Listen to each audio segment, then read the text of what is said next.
आज सूत जी महाराज ने प्रश्न किया, गुरुदेव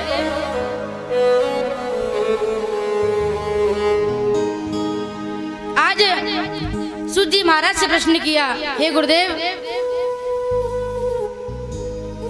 आप ये बताइए, जिसकी रक्षा भगवान ने गर्भ में की उसका क्या हुआ? तो आज सूत जी महाराज कहने लगे, हे ऋषियों, भगवान चले गए, उसका जन्म हुआ और भगवान ने उसका नाम परीक्षित रखा है।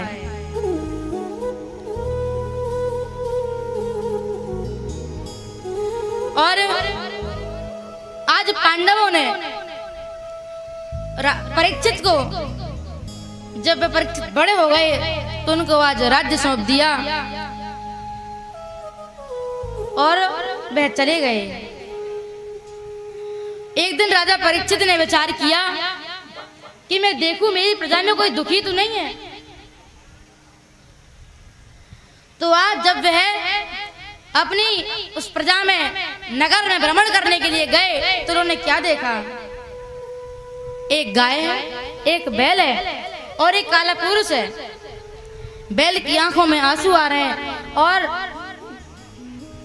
वह बैल जो है वह एक पैर पर ही खड़ा है, उसके 3 पैर नहीं है। और वह जो काला पुरुष है वह उस डंडे से उसके चौथे जो पैर है उसको कोई काटना चाह रहा है, तोड़ना चाह रहा है। उसी समय आज राजा परीक्षित ने अपना धनुष बाण निकाला और कहा, हे बताओ तुम कौन हो, नहीं तो आज मैं तुम्हें छोड़ने वाला नहीं हूं। पहले महाराज धर्म के 4 पैर थे,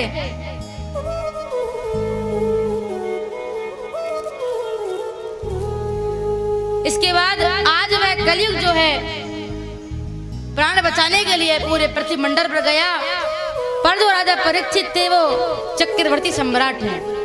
इसका अर्थ होता है कि पूरी पृथ्वी पर ऐसा कोई राजा नहीं जो इनको पराजित कर सके, हरा सके। पूरी पृथ्वी को जीत कर राजा परीक्षित बैठे हैं, इतना बल है उनमें। और आज कलयुग पूरी पृथ्वी पर गया तो बचाने वाला कोई नहीं मिला, तो दोबारा राजा परीक्षित के शरण में आया है। प्रेम से बोलिए और जोर से, राधे राधे।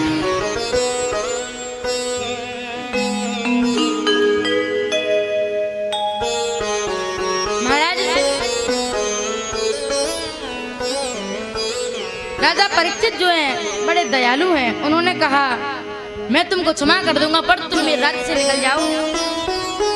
कहा, प्रभु जहाँ जाऊं वहाँ आपकी ही सीमा है, कुछ तो स्थान दो जहाँ मैं रह सकूं। तो आज राजा परीक्षित ने कलयुग के 4 स्थान दिए। जहाँ से श्रवण करना ऐसा तो नहीं वो कलयुग आपके घर में बैठा हो। अभ्यर्थी तस्तदा तस्मै स्थानानि कलये ददौ द्यूतं पानं श्रिया सूना यत्र धर्मसत्त्वनिदा। राजा परीक्षित ने कलयुग को 4 स्थान दिए। कौन कौन से? कहा, द्यूतं पानं श्रिया सूना। द्यूतं मतलब जहाँ जुआ खेला जाता हो, पानम जहाँ मदिरा का पान हो, स्त्रियां जहाँ परा स्त्री का आगमन हो, और चौथा सूना जहाँ पर हिंसा हो। ये 4 स्थान दिए हैं। तब वो कलयुग बोला, ये स्थान बहुत छोटे हैं, मेरा परिवार बहुत बड़ा है, कोई एक अच्छा सा स्थान देने की कृपा करें। तो उसी समय राजा परीक्षित ने कलयुग को स्वर्ण में वास दे दिया। सोने में कलयुग का वास है।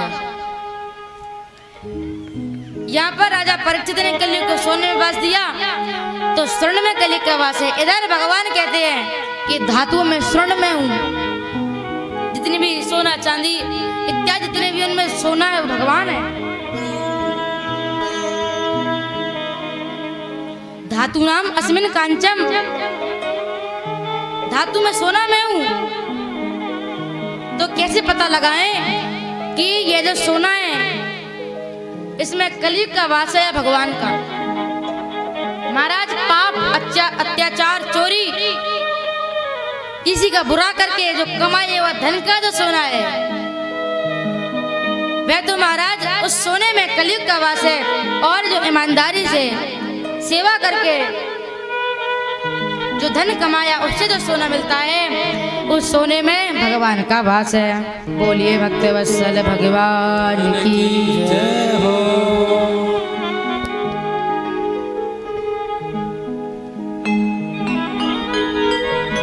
और महाराज, हमारे घर में जो भी वस्तु आए हम भगवान को निवेदित करें, पहले उसे प्रभु के सामने रखें।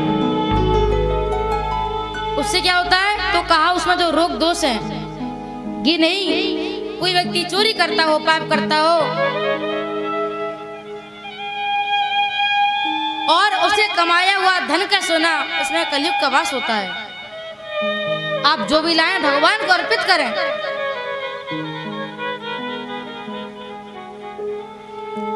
हम जो वस्तु लाएं घर में उसको भगवान को अर्पित करें। इधर एक दिन क्या हुआ कि राजा परीक्षित ने क्या किया कि महाराज, एक राजा था, उसका नाम था जरासंध। उसका मुकुट खजाने में रखा हुआ था, तो राजा परीक्षित ने वह मुकुट पहन लिया। और वह जो मुकुट था, उस मुकुट में कलयुग का वास था। क्यों? क्योंकि वह जरासंध था, बड़ा पापी राजा था, इसलिए वह स्वर्ण में कलयुग का वास हो गया। तो आज पहली बार राजा परीक्षित शिकार खेलने के लिए गए हैं।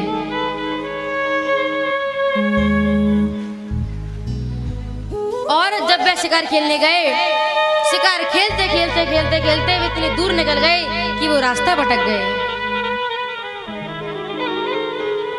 प्रेम से बोलिए और जोर से, राधे राधे।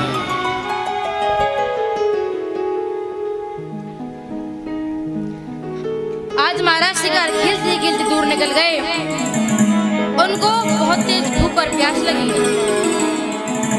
माथे पर कलयुग बैठा है। पास में महाराज समीक मुनि का आश्रम दिखा, अंदर प्रवेश कर गए और कहा कि हे साधु, मुझे भोजन दो, मुझे पानी दो, मैं राजा हूं। इतने बड़े प्रतापी राजा, कलयुग का वास हो गया। जब समीक मुनि ध्यान से ना उठे तो आज राजा परीक्षित को क्रोध आया। उन्होंने उसी समय तीर से महाराज एक मृत सर्प को उठाया और समीक मुनि के गले में डाल दिया है।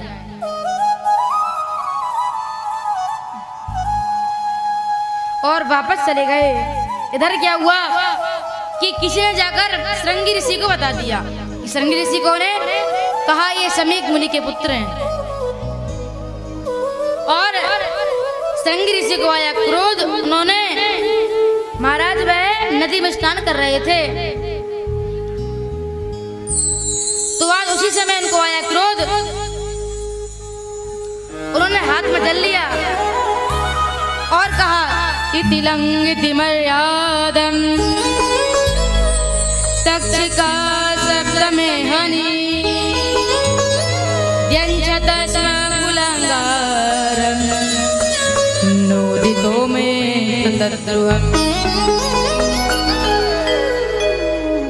काहे कुलंगाई परीक्षित, मैं तुम्हें श्राप देता। तुमने मेरे पिता का अपमान किया। जाओ, उसी सर्प का पूर्वज तक्षक आकर तुम्हें 7 दिन डस लेगा, तुम्हारी मृत्यु हो जाएगी।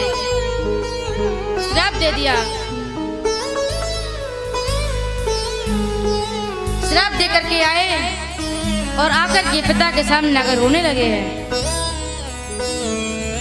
पिता के रोने की आवाज सुनकर महाराज आज